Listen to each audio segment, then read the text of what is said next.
Hey everybody, in this video we're going to talk about LDN and Lyme and mold and chronic illness. I'm Dr. Diane Mueller, and LDN is essentially low dose naltrexone. It's a low dose of a pharmaceutical called naltrexone. Naltrexone is an opioid antagonist, meaning that it blocks opioids.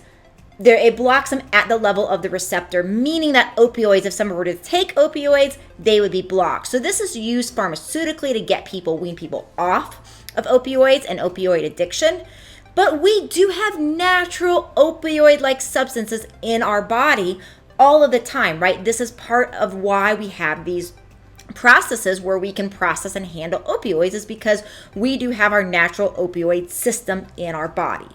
So when we take these opioid antagonists, LDN, very low dose, what tends to happen is as it wears off, we get a flood of anti-inflammatory properties that are happening. And so sometimes when people have these chronic disease processes, it's a two-part type of mechanism, right? We want to get to the root cause of the disease, which could be a wide variety of things, but we also want to manage symptoms as much as possible while we're getting to the root. Now, oftentimes when people are very sick, we find that they are reacting to a lot of things that would manage symptoms. And for some people, LDN is a lifesaver. So most of the time, if you're going to take LDN, you're going to take it up to 4.5 milligrams. And at that dose, there's pretty low side effects. If there are going to be side effects, most of the time, it's going to be sleep disturbances. Of course, always talk to your provider about these things, that sort of thing.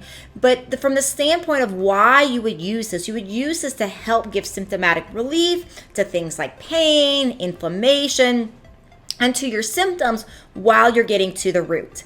Most people I find in the chronic infection world do best to start at a very low dose of this, which is about 1 to 1.5 milligrams taken at night, and then work up, if they tolerate it, all the way up to that max low dose naltrexone dose of 4.5 milligrams. So it's just something to try. I see it work well for some people. Other people don't respond well to it. Pay attention to sleep. Pay attention to how you feel. Work with your provider. Start slow. But it's definitely a worthwhile consideration for people when you're trying to really get to that root, but also lower symptoms at the same time. So I hope this has been helpful. There's information about how to work with me and my clinical practice in the show notes below, and I will see you in another video.